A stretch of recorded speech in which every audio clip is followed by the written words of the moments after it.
At 17, my mother stopped my life-saving heart surgery, after finding a doctor who backed her up. But now she needs me, because she is sick and in a wheelchair, and my heart does not want her. I am now 23 years old, and my mother is in a wheelchair. She has been calling me insensitive for not helping her with house chores or running errands. Most of my family has taken her side because they think I am being resentful. But I have made my choice. I will not keep pretending to be the good son anymore. Not after what she did. I am done pretending we ever had a normal mother-son relationship, just because everyone around her suddenly acts like she is a tragic and helpless figure. Here is the context. When I was 17, I was diagnosed with a congenital heart condition.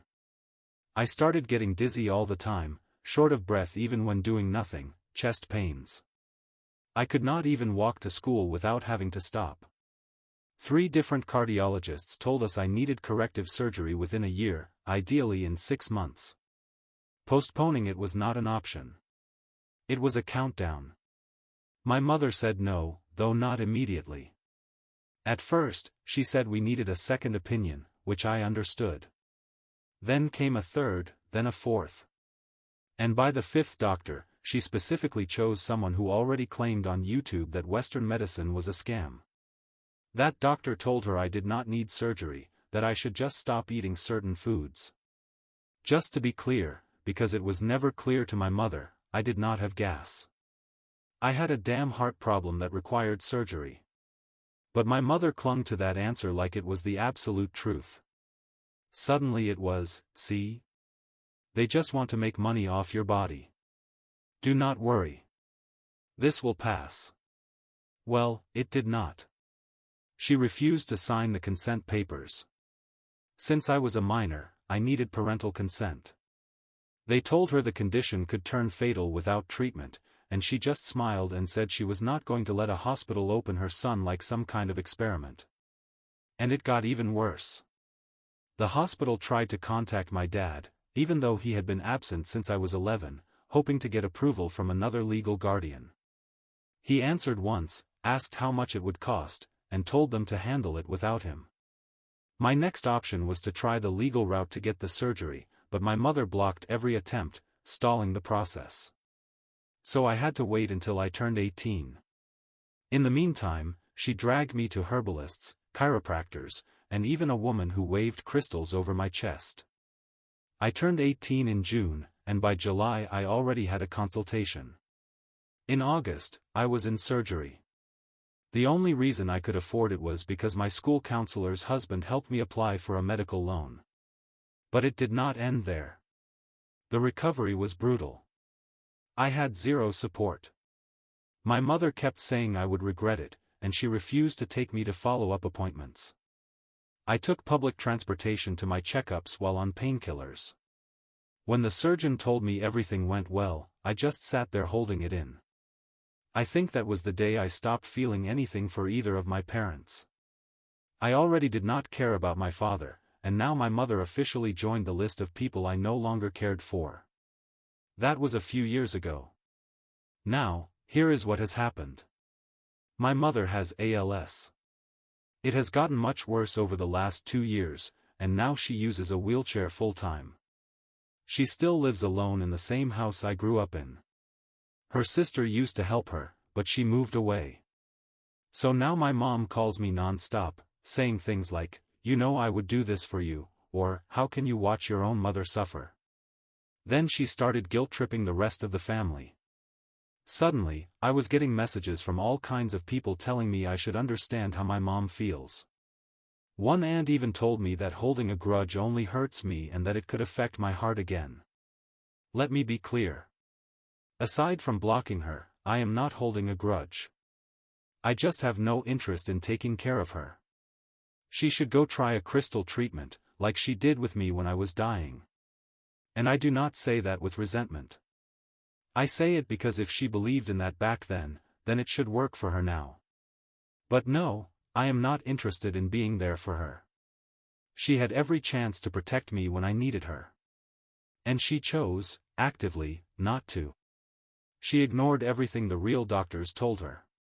She did not just make a mistake. She chose to chase an answer that made her feel better. It is not like she realized she was wrong and apologized. She still thinks I did not need the surgery. She still tells people the doctors exaggerated. And maybe that is part of the reason why her disease has gotten worse.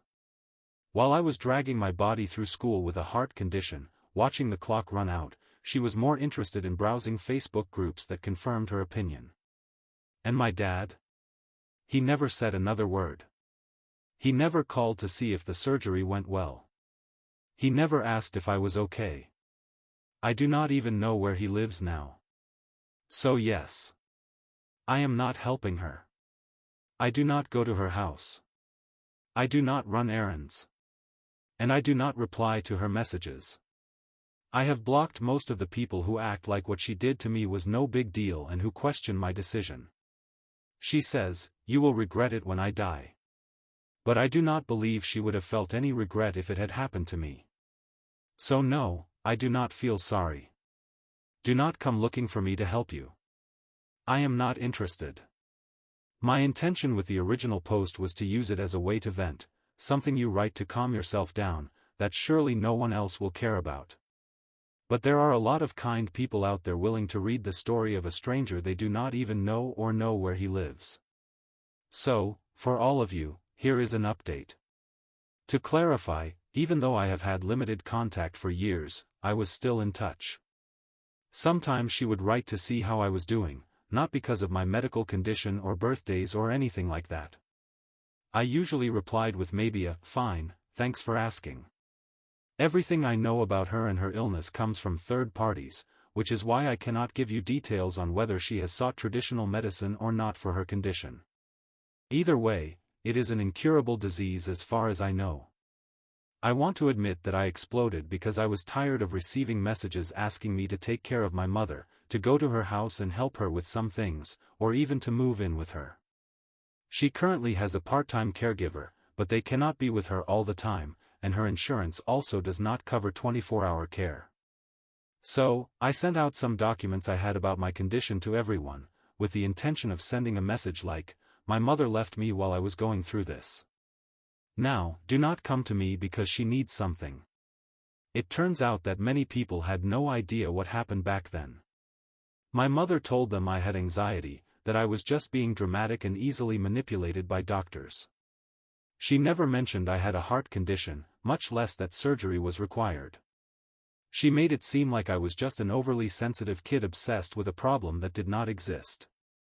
And of course, my father had to get involved. He sent me a message that made me want to walk through a wall. He said, and I am paraphrasing, "Do you not think you are playing the victim with all this? What kind of son does that to his mother?" This is the same man who said, "Figure it out yourselves," when I was 17 and begging for someone to help me. Not to mention he has been completely absent in every way that matters. I replied, "What kind of father were you that you abandoned your son when he needed medical help?" He did not respond after that. But apparently, his new wife also saw the message, because now she is trying to call me. I did not answer. I guess she is worried I might make this public and ruin her fantasy that he is now a responsible father to his kids. Newsflash for them, pretending your first child does not exist just makes you look like trash. If you did not want that to happen, do not be a trash father. As for my mother, in the middle of all this, she is now threatening to change her will. She left me a message saying, "I am going to take everything away from you, and you will regret it once you realize what you lost." But let us be realistic. What exactly did I lose? A crumbling house? Some money she might have saved up? I do not think she even knows that I do not care about her money, if she even has any. Some people, not many, thankfully, but enough to bother me, still say things like, "But she is sick now," or, "You would not want to miss her final moments." And the truth is, no. I do not want to be there. She made her decision. Whether she lives with it or not, that is no longer my business. Anyway, I do not plan to get involved further unless something serious happens. I have said what I needed to say. They can either accept the truth or keep lying to themselves. I did not burn this bridge. My mother did. She blew it to pieces 6 years ago, and now she wants me to swim across and rescue her. But I am not getting wet. I have my own life now, my own problems to deal with. To me, that is not my mother, and I do not have to act like a son to that person. After my surgery, which luckily left my heart in better shape than before, I turned to a healthier lifestyle. The fact that I could not walk 2 steps without feeling exhausted made me appreciate what it meant to move again. Once my heart was ready, I became a bit of a fitness person. I started running, then joined a gym. That led to a job at that gym, and that is where my father came to visit me. He was right that his fear of people thinking poorly of him drove him to come. One afternoon, I walked out the back and saw him sitting on one of the lobby benches. He was tapping his foot, maybe because he had been waiting for a while, or maybe because he was just nervous. I had not seen him in person in maybe 4 or 5 years. He stood up as if we were about to hug or something, but when I took a small step back, he stopped and did nothing he had probably rehearsed. He started with small talk, saying he had never seen where I worked and that he had pictured it differently. I asked him why he was there since I was working and could not waste too much time. He said everything I had sent had caused a lot of trouble in the family and that I should have handled things privately, that saying no should have been enough. But it was not enough. And from what I last heard, the family drama consisted of just a few people, including him and his wife. He gave me that same condescending look he always used, like I was a child throwing a tantrum. And then he said the real reason he came, his wife is panicking that I might take legal action. She wants me to put it in writing that I do not plan to sue him. I had never even mentioned suing him in any of our conversations, and the thought had not even crossed my mind. But clearly, the guilt struck a nerve, and he betrayed himself by saying it. I tried to follow the thread of the conversation to understand why he thought I could sue him, all while he was trying to turn it into a sad story. He said that when I needed surgery, his wife had just gotten pregnant with a high-risk pregnancy.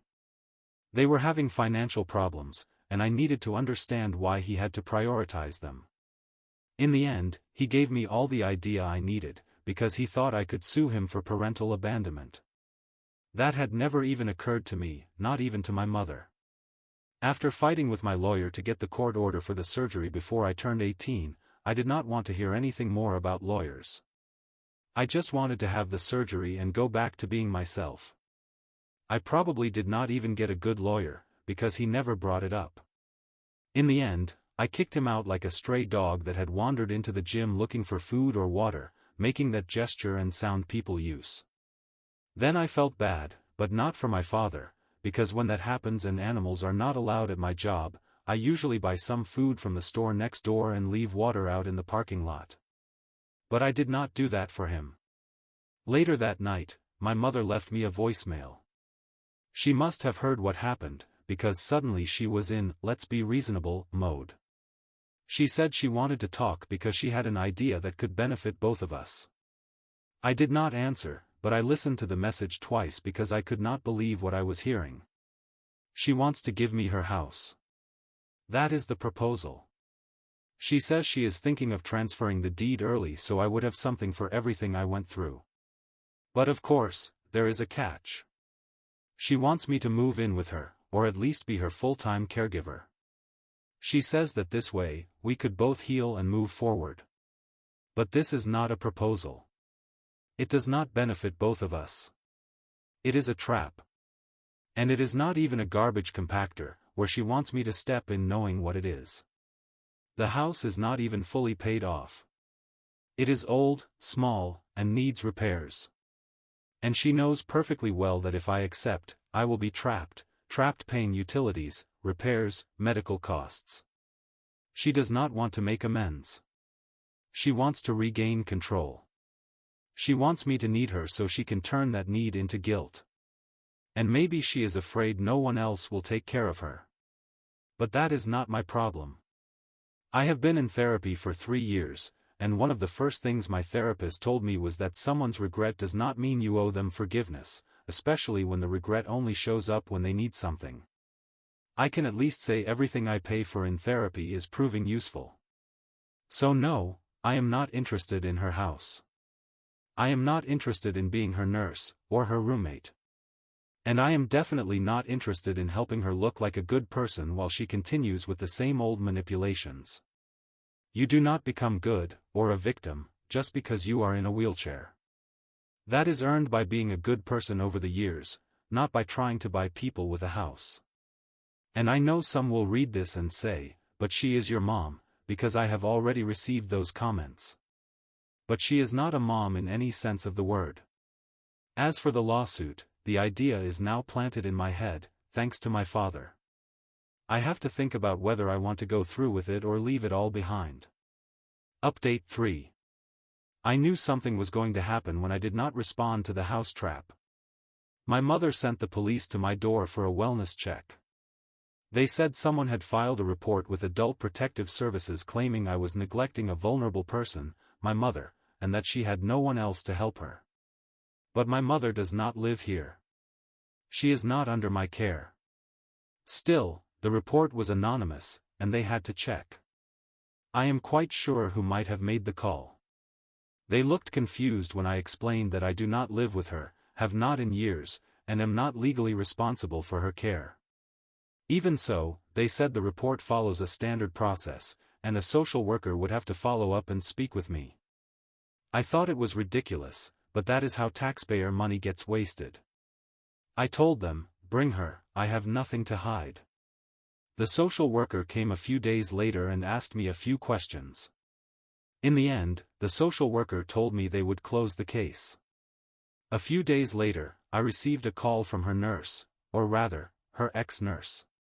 Apparently, the woman had quit, and since she always talked about me, the nurse called to let me know. This was the fourth nurse in 6 months to quit, and the agency does not know if they can find someone else to replace her. After that, it was one voicemail after another. First, she said she forgave me. Then she said I was cruel. Then she cried because no one loves her. She has flying monkeys who attacked me for being a bad son. But do you think any of them went to take care of her?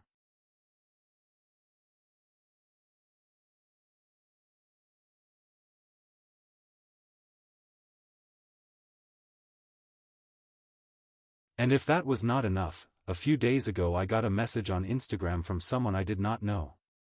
It was a young guy, looked like a minor based on his profile picture. The message was simple. Hi, I think we might be related. Turns out he is my father's son.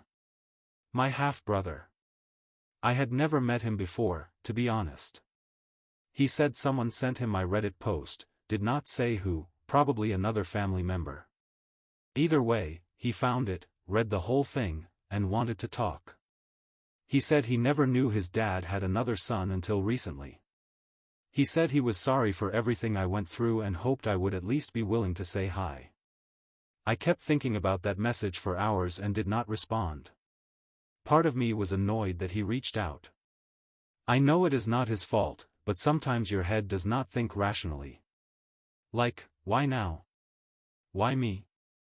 Why do I have to carry all this garbage just because two selfish adults decided to have kids and lie about everything? But I could not block him either. He was not the one who hurt me. He was not the one who refused to sign the surgery consent forms while my body was getting worse. He is just a kid who had the bad luck of sharing a father with me and who is now trying to do the right thing. I talked to my therapist about it. He did not give me a direct answer, obviously, but he said something that stuck with me. Only you can give this meaning. You get to decide whether letting him into your life opens a wound, or finally heals one. And then there is the lawsuit. I have not had much time to think about it, but it is still there. I have been searching on Reddit and online in general, and I could sue, at least to get back the money from the loan I am still paying off. As for my father, I would not mind suing him. He deserves it for a lot of things. But my mother, you can call me soft or whatever, but I would feel bad suing someone who probably would not make it to the end of a trial. She also deserves it, but her situation feels like divine punishment already.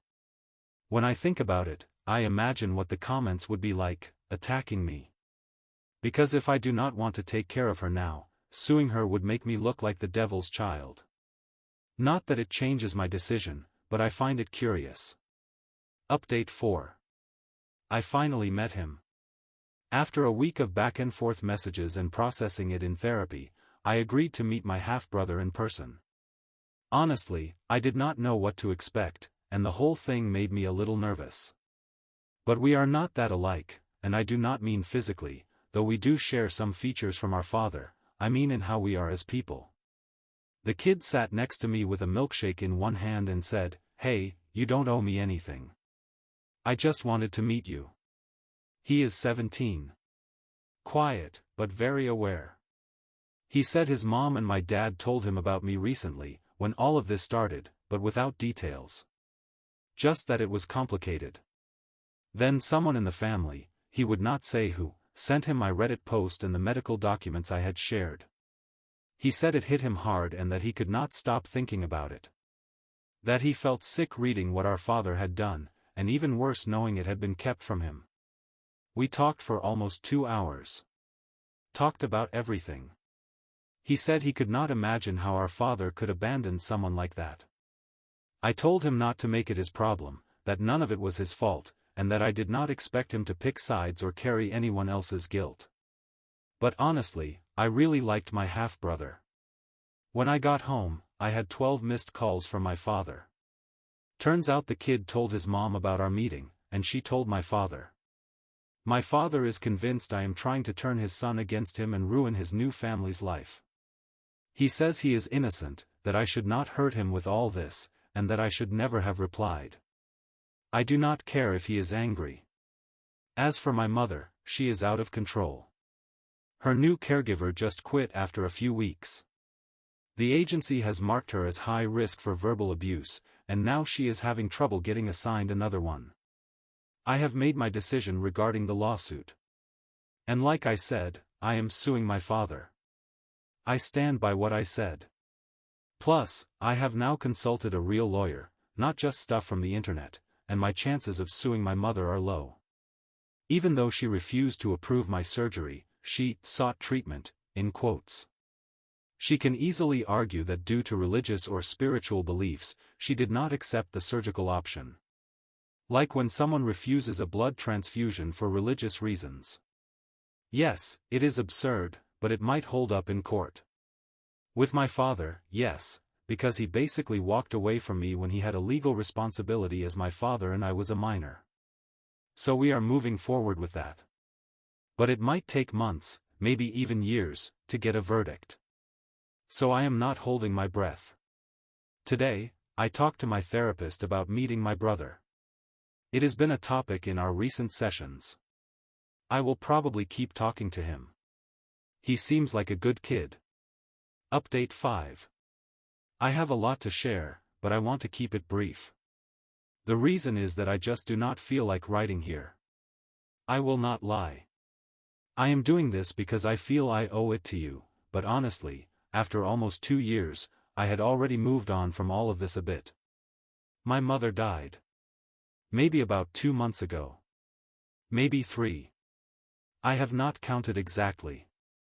I did not go to her funeral, and many people respected that. I cannot say the same for everyone. Because yes, there were some who told me I must be regretting it now. That came especially from one cousin, the one my mother ultimately left the house to. I did not care much about that message. I guess he thinks I will regret not staying with her.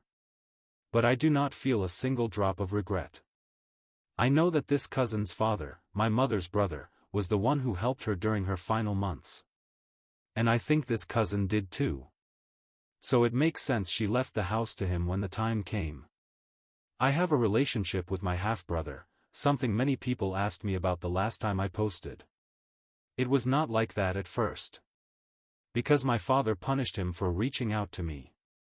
But when he got into college on a full scholarship, he could no longer control him. We talk from time to time. We even went on vacation together, like real brothers. If there is one thing we do not share, it is intelligence. He did not inherit the intelligence from my father's side, and neither did I. Maybe it comes from his mother's side, or maybe he just got lucky. As for my father, he was sued and forced to pay, not only what I still owed, but the full amount of the loan I had taken for the surgery. That takes a huge weight off my back and allows me to finally close this chapter of my life. If you had told me, when I started writing this story, that I would end up with a half-brother I now consider a true brother, I would not have believed it. But confronting my mother for all the damage she caused years ago brought me to this point. Every time I think about it, it amazes me, how you can never really imagine what your life will look like in the future.